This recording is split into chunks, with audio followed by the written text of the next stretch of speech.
Hello and welcome back to Crossing the Tape, your new favorite, we hope, true crime podcast. I am one of your hosts, Brendan, and I'm joined, of course, by my lovely wife, Hillary. And tonight we're going to give you the exciting conclusion, part 2, to the story of the giggling granny, Nannie Doss. But before we get there, Merry Christmas, Happy Holidays, and soon to be New Year's by the time you're hearing this. We'll go over. What's our story to this point? All right. Well, Nannie Doss, or the Giggling Granny, one of many nicknames. So far, she has poisoned 2 daughters and killed 2 grandkids. She's gone through 2 husbands and is now on her 3rd. And I'll clarify, the first husband is lucky. He got away. Yeah, he saw what happened to his two of his daughters and decided, maybe this nanny thing's not for me. And if this is your first time listening, you need to go back and listen to at least the first part of this episode. And all of our episodes. There's True. not many. That's why I said at least. If you want a history of Bluebeard, check last episode. Right. And the rest of the facts. But anyhow, so we left off with her 3rd husband. And when we left him, he was alive, correct? Yes. This is Arlie. Again, fun names. Arlie Lanning. He and Nannie dated for 2 days after sending salacious letters back and forth for a bit from the Lonely Hearts section. That was not the one that wooed her with poetry. That was her 2nd husband, right? Right. 2nd husband and 1st husband that died of poisoning. Not the last. Now, this Arlie, they knew each other formally for 2 days and married, which is nuts. A sound, reasonable thing to do. 2 days? You can't even remember someone's name after 2 days. I hope you remember mine.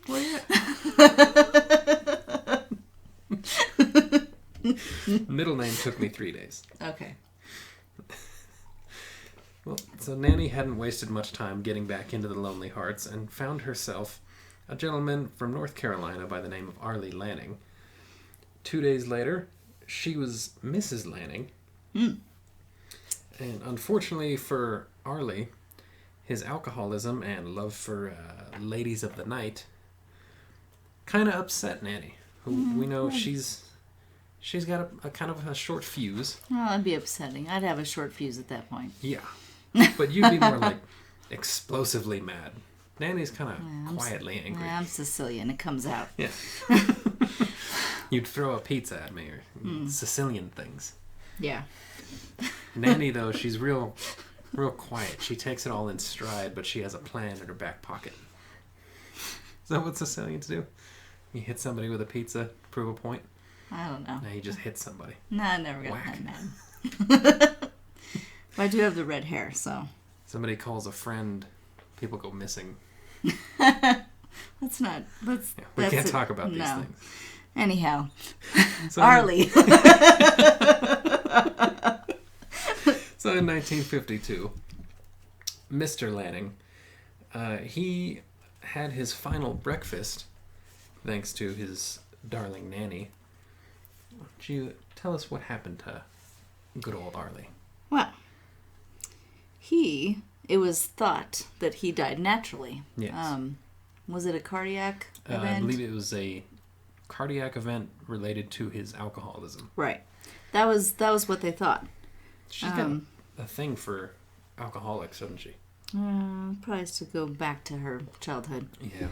But Arlie there, it was suspected originally that his death was natural, based off of his alcoholism. And it came out later that it was not natural, and that Nannie had dosed him, just like the others, with arsenic, I think. Not with moonshine this time. No. Did you happen to see? I believe he was arsenic. Okay. Yes, but poison. How? As I had mentioned, he had his final breakfast. Oh, that's right. She served him a delicious coffee. Who doesn't love a coffee? Who doesn't love arsenic? Me. And Old Lace. Yeah. Well, Good movie. it's a classic. He was served coffee and, I believe, a prune pie. Not the only pie she would bake for a husband, and not the only arsenic she would dose somebody with. No. Like But he after... had a tasty meal and went kaput. But it just so happened that his mother lived with him at the time as well. And his poor mother died suddenly in her sleep. And it was very just, all of a sudden she died in her sleep after her poor son. Yeah, so Arlie died, had his final meal, and then shortly after, Nannie went to live with Arlie's mother. They had moved into another place. But Nannie made sure to pack up her television and all her other worldly belongings. From the house that they resided in. Right, from her and Arlie's home. And she found out, well, Arlie has, he's left in his will. I'm sure he didn't have time to change it. They did this all quickly. But his will said Married that after 2 days. if anything happened to him, you can't even get the paperwork in order. If anything was to happen to him, his house would be left to his sister. And that didn't sit well with Nannie, because after all, she'd known the guy for like a month. couple hours, yeah. So she thought she'd be entitled to everything. So what she did,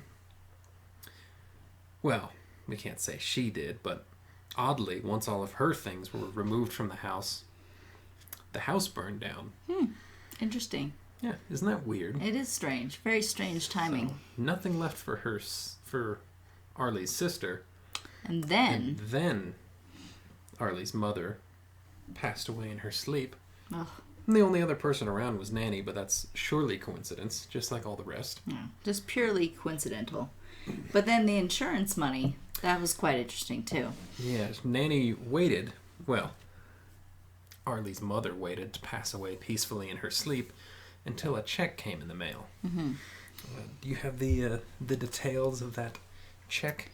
I don't know if we found an amount.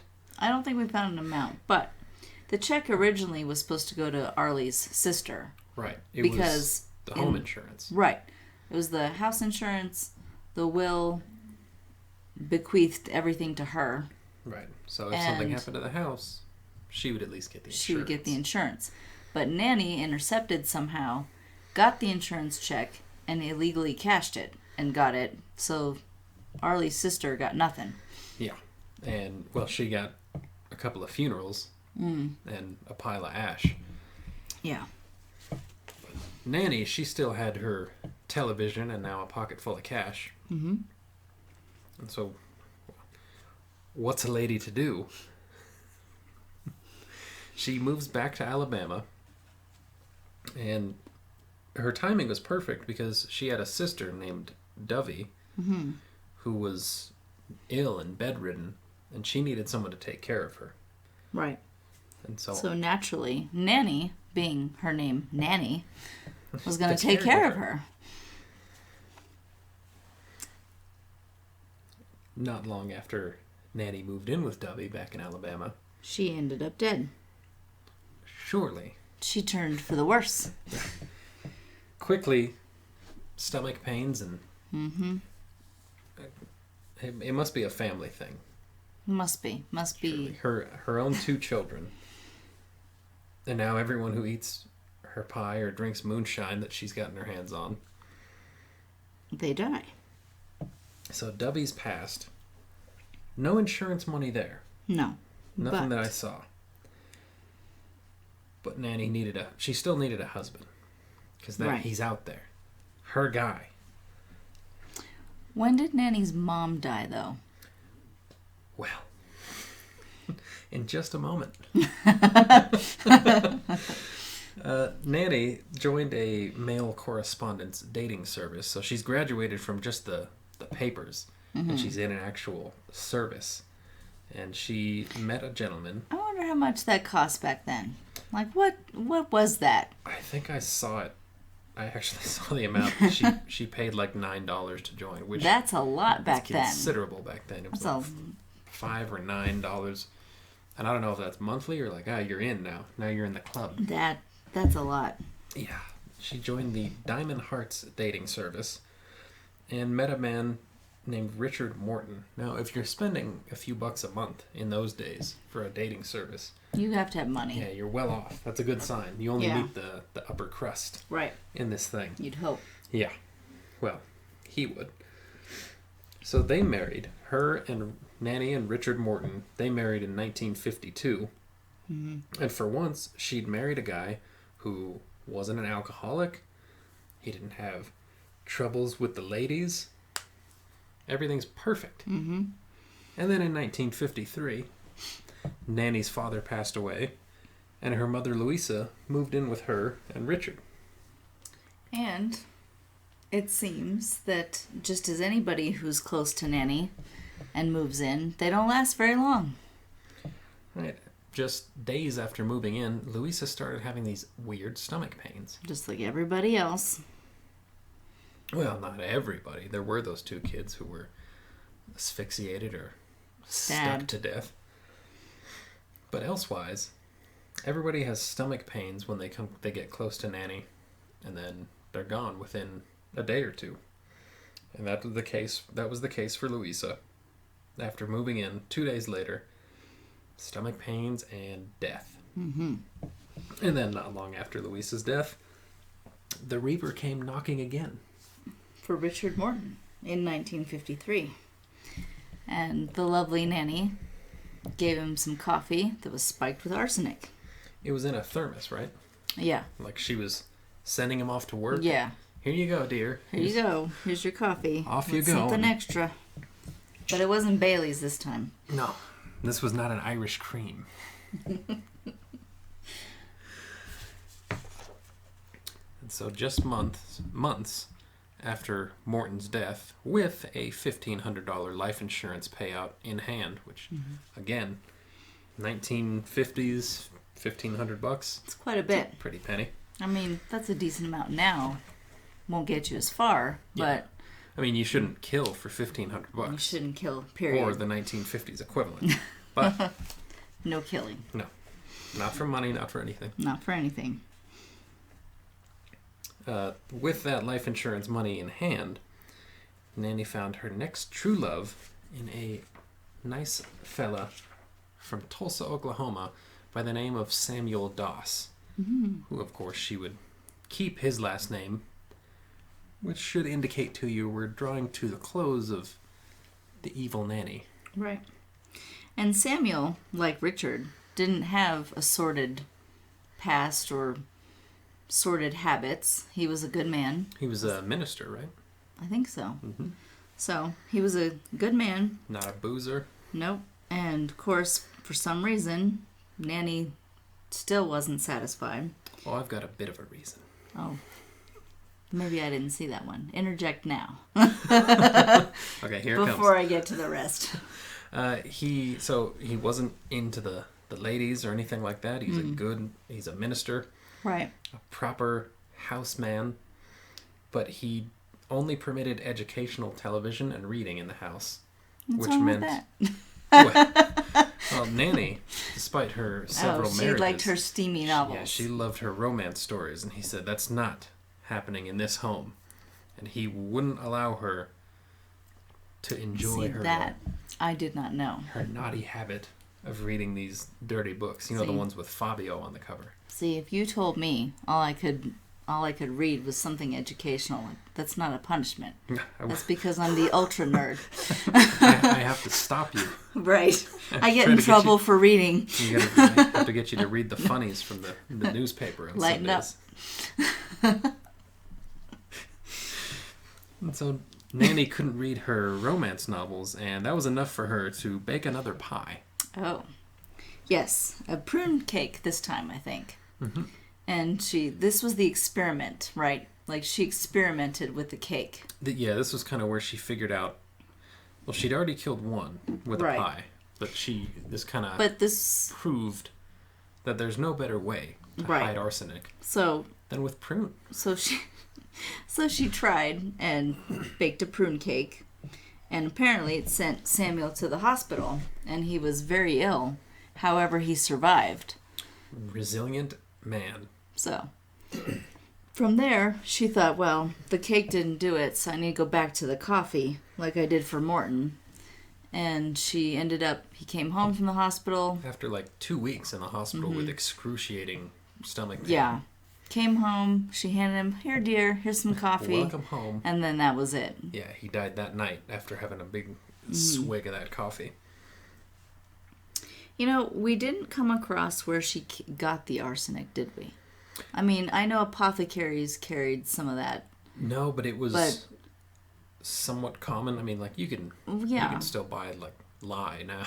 Well, and rat like, there's poison. there's harmful things out there that people can't still get their hands on. You just go to your local hardware store. I'm just wondering. But it was used, I believe, in... gardening, right? I think parchment and such is a chemical for something to do with writing and... I think, too, back then there was something like arsenic and weed killer and everything. Probably I believe. So. Not certain, but I think so. Anything with the word killer in it's probably got a little arsenic. Something bad. But it was, I guess, more readily available in those days. It was. And people even, when commenting on the story about how wild it was, it's kind of like when antifreeze hit the headlines as people were poisoning their husbands with it. Right, and don't let your dogs drink it. Yeah, everybody's got antifreeze. it. Yeah. And that's kind of how arsenic was back in the day, that, well, I've got arsenic in the garage in case I need it for a project or to kill my wife or something. I don't think that was a direct quote, but that was the sentiment at the time. Well, the doctor who treated Samuel Doss was actually a good friend of his and was baffled by, one, his admittance to the hospital in the first place with these unknown weird stomach convulsions. cramps. Nothing that he's had before. It wasn't food poisoning. That would have cleared up in that time. Yeah. And they couldn't figure out what was wrong with him, but eventually he was okay enough to go home, and then suddenly he turns up dead. So he asked Nannie. He was already a little suspicious. But he asked her in front of a bunch of people. Right. So she felt like if she said no, that would draw too much suspicion. Little did she know. He says, well, it'd probably be a good idea. Maybe we could save more lives if we do an autopsy and figure out what was wrong with him. And so begrudgingly she goes, oh. Okay. All right. So the autopsy's performed. And wouldn't you know it, they find enough arsenic in his stomach to kill 10 horses. See, I didn't read that. Yeah, that's wild. Quite a measurement. Well, and I was thinking about that earlier because... That's not how you kill a horse. No. But I was thinking about that earlier and how me being an actual investigator and growing up reading Agatha Christie's from the time I was in 3rd grade, and arsenic was always used. It was always a slow death. It was it was put into somebody's tea, over like 10 years. Mm-hmm. And with her... Like antifreeze. Yeah. And it slowly builds. Like with her, everything was very quick. Mm-hmm. You eat 2 or 3 bites of something and you're already convulsing and you die in minutes. Yeah, she went for and broke. Arsenic works quickly, but if you have enough. So that's, it's interesting that she must not have been patient. No, she 5 husbands. But I'm just saying, she's not waiting for Prince Charming. She's coming to get him. Well, I guess so, but I don't know. Prince Charming better run the other way. She seemed, especially with Samuel, she was going for broke. That once he was released from the hospital, she said, well, that's it. I gotta take care of this. If enough to kill 3 horses won't do it, then let's go for 10. Which, it still begs the question. I know Samuel didn't let her have her dirty novels, but...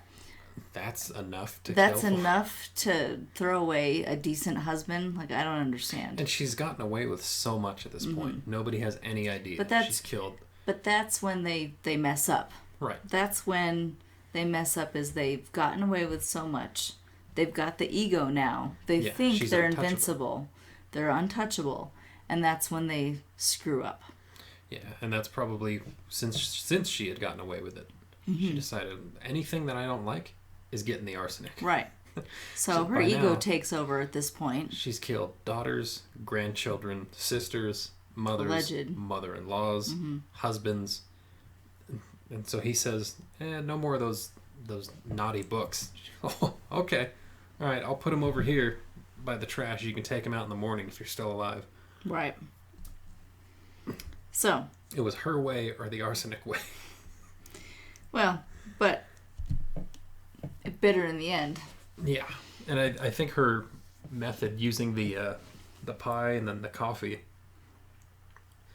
like you say, it's usually like a slow, little bit at a time kind of thing. She would just use a ton of it, but hide it in something that was like extra bitter, sweet. I don't know what it's supposed to taste like. I haven't done that research, but I think you have to hide it though. Yeah. So the powerful flavor, the acidity and the sweetness of the plums, or the bitterness of the coffee, was enough that the person would have a few bites before going, this doesn't taste right. But after they did his autopsy, they decided to exhume others that she was close to, and they died. Yeah, she was quickly arrested and interrogated once they found the arsenic in Samuel's stomach. And she confessed pretty quick. She giggled her way through the questioning, and ever since, she would, anytime someone brought up the deaths of her family members or husbands, she would giggle. She would just do a lot of laughing, which of course is how she got the nickname. Well, and that could be, I was going to say, it could be the head injury, but I wouldn't pin it on that because that's not an excuse. I would say it's a nervous thing. Yeah, it's a nervous habit. Nerves, I think, but then in the end, even later in life when all this was over, still, if someone asked her for an interview, she would laugh at the thought of her husband's or family members being dead or poisoned. She was missing. So there was a bit of nuts in there. Right. She was missing a component. Yeah. Absolutely no empathy. An ethical component. I don't know that I would go so far as to say, oh, she's a psychopath. No. But she's nuts. Because that term is used too much. It's abused. Yes. But she had crazy tendencies. Yeah, there was something definitely wrong. A personality disorder of something. Right. And maybe that was spurred by the head injury, or that combined with her upbringing. I'd say combination. Yeah. That all of those factors created this quiet monster of a woman. Mm-hmm. But anyhow, she giggled her way through the questioning about the deaths of her husband and family members, gaining her that famous nickname. And Giggling then after Granny. Insisting that she was innocent, so they gave her an easy way and a hard way kind of thing. They said, listen, you can either confess to all these deaths, because by then they'd looked into her and seen everyone that gets close to her dies quickly. Or we can do it the hard way and exhume all these bodies, see how much arsenic is in them, because we know you killed them all, and then you'll be executed for those crimes. And she's still kind of hemmed and hawed. They offered her, or she agreed to confess or give a truthful statement if she could just get one of those romance novels. So that was the barter. Said, easy way or hard way. She said, well, what about one of those hot stories? Can I read one of them first? So they gave her one of those nasty books. And then she finally admitted, all right, I did kill my husband's and Arlie's mother, but I didn't kill any of my family members. And she maintained that innocence for quite a while. But that didn't matter because most of the bodies, I believe 7 in total of the, what do we figure 9, 10 victims? 10 at least. 7 of the bodies were exhumed and tested and found that they were all killed by arsenic poisoning. Which that's interesting. In that year, I don't think I realized that kind of testing was that acute back then. Yeah, this is the mid-50s by now. That's the mid-50s. That's when forensics was just... forensics, it was prevalent way before then, Mm-hmm. But a lot of agencies didn't adopt any of that until much later. And it's interesting that in the 50s they were already pinpointing toxicology. From and bodies that had been buried for yes. Like, to me, years that's that advanced. I mean, when you look at history, it isn't. But for American history, it is. Yeah. So after all those bodies were exhumed and tested, it was found that she was definitely a heartless killer, and she would target anyone close to her. Mm-hmm. Nannie, interestingly, she was convicted at trial after a jury found that she was sane enough to stand trial. Because obviously this is a clear, almost a slam dunk for an insanity plea. Well, yeah. Who would do this but an insane person? But back then, you didn't... I mean, insane asylums now are bad, but back then they were worse. And as I said, it was a jury that found her sane for trial, not necessarily the judge. Court-appointed psychiatrists. Right. So she was found fit for trial, convicted, and then her sentence would have been execution. Mm-hmm. But a judge declared that she was insane. Even after the jury said, no, she's sane. Nah. The judge decided, well, she's too insane or not sane enough to face execution and would instead receive life in prison. And it's also asserted that the judge didn't want to set a bad precedence by executing a female. So there was another gender issue that they didn't want to, like you said earlier, well, in the last episode, the FBI didn't recognize female serial killers initially. Not for a bit. So I guess there was no room on death row for female murderers or serial killers. So Doss maintained that her actions were a result of her traumatic brain injury as a child and was locked up in 1955, serving 10 years in prison before she died from leukemia. So life in prison, but it wasn't that long for her. No. Do you have any stats or facts on what she did in her time in prison? Or what she wasn't allowed to do? Well, she wanted to work in the kitchen. But given her background, that was a no-no. So she was... relegated? Yes, to the laundry, which I guess she didn't like that much. Yeah. But another interesting fact is that right after Samuel died, it was already known she was communicating and flirting with another man. And in prison, she never stopped. She continued to communicate via mail with several men. So she never gave up that part of her persona. Yeah, she was still... At that point, everyone knew what she had done, and she still wanted that happily ever after, even if it was just sending letters back and forth from prison. Right. Do you want to explain, since I know this is something that we've watched, like, crime documentaries and listened to podcasts, and it's driven you insane a little more than me, but I get it. The difference between MO and signature for a killer. Right, and I'll just go over it quickly.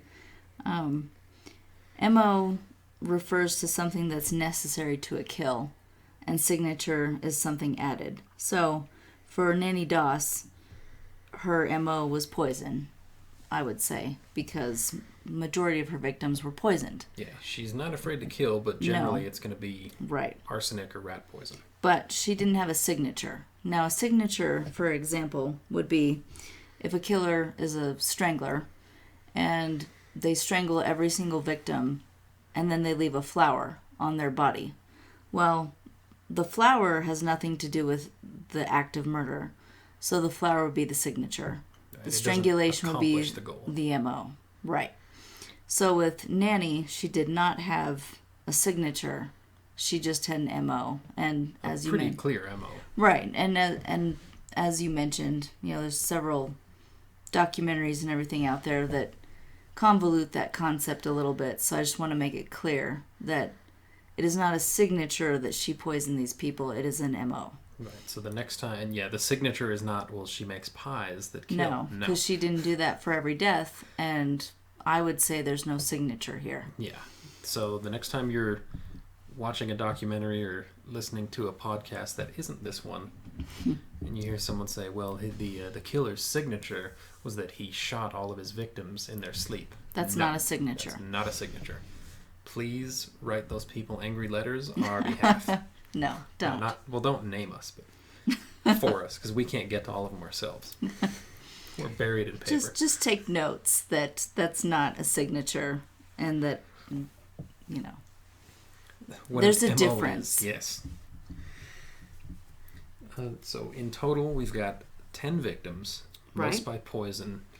All except the grandchildren. Right. The grandchildren were not poisoned. Those are the only two. Which I wonder if that's by design. And I was wondering that too. That's interesting. And what I don't understand, I mean, I don't understand killing in general, but what I really don't understand is poison, let's say, is as I mentioned earlier, is a quiet kill. But your grandchildren, who are innocent children, and both very, very young, suffered more violent deaths. I don't understand that aspect. Right. That a baby gets a stabbing and one gets asphyxiated. And that, to me, does not make any sense. Yeah, that's odd that she would put them through the worst. And maybe it's an attention thing, as you said. And no, make no mistake, arsenic is not a pleasant death. No, it's convulsions and... With her her second husband, rather, that she poisoned his moonshine. Granted, that was rat poison, but similar effects. He didn't just keel over. He was, up and in horrible agony, screaming through the night. For days. Overnight for him. It can, yes, but if it's given in smaller doses, it can be days, and it's excruciating. And then Doss was in the hospital. But see, what's also... Horrible pain for a couple weeks. But what also is interesting is I don't think she thought she was ever going to get caught. I don't think she ever thought someone would do an autopsy. No, because arsenic... That's how she dodged it for that long. Right. That whenever they asked, well, should we do an autopsy? No.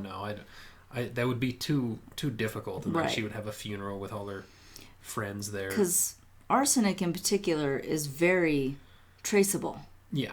So in today's world, it would be known immediately what happened. Yeah, it's not like some rare tree frog poison from the African jungles that you see in a movie. Well, it shows up as a this and that in an autopsy.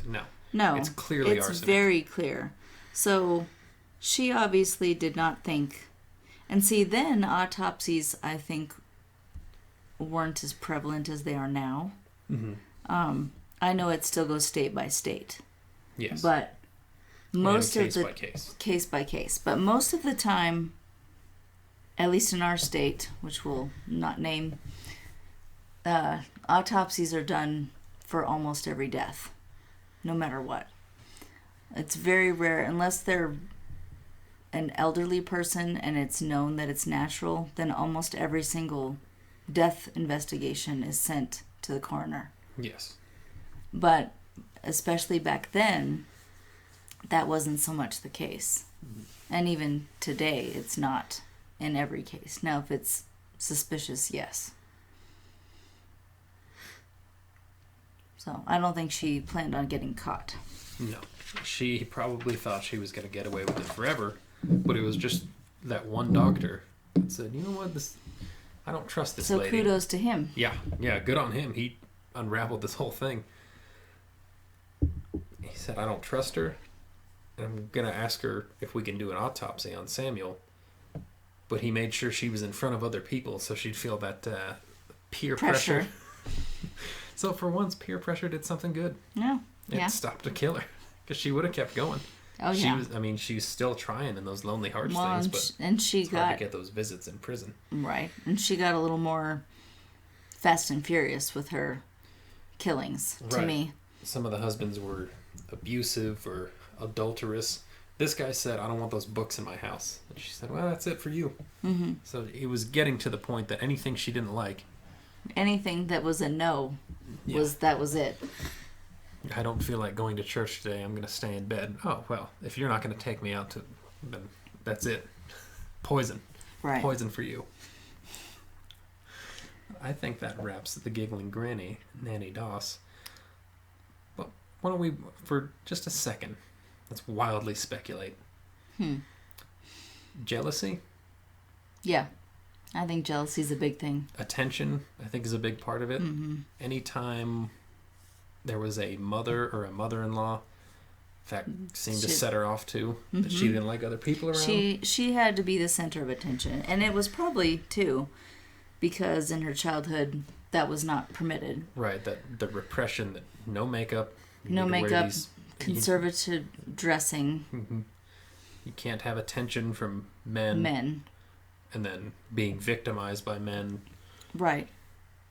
Yeah, she wanted attention, but it's like she didn't quite have a handle on how or why or on exactly what she was looking for. No. But she had a fantasy in her head. And I don't think she had a healthy outlook on relationships anyway. No. Especially if her childhood was filled with, you have to be conservative so you don't get molested, and then she is molested. Right. So maybe she should do the opposite, but then she's still mistreated. Right. It's not an excuse for her behavior, No. but it is an explanation. Yeah, I think it's fair to say those factors, right. even though neither of us are psychological experts. By no means. I think it's fair to say those factors played into her really, it's odd behavior. I know murder is odd, but this husband's really nice to her, but he has one rule. Right. Kill him. This guy came home drunk one night and abused her. Kill him. Yeah. This guy, he would mess around with other women. Well, kill him. There's $500 on the line from a life insurance payout. Asphyxiation. Yeah. Very irrational. Yeah. And for very little. Yeah. Very little gain. Speaking of little, as we come to a close here, I want you to look out for some little episodes coming up. We're going to be doing mini episodes, if you will, on history of different forensic disciplines. Such as crime scene photography. Yes. Will probably be the first one. And that history is pretty interesting, and it doesn't delve just into photography at crime scenes. It delves into police photographs in general. So that fits both of our professions. Right.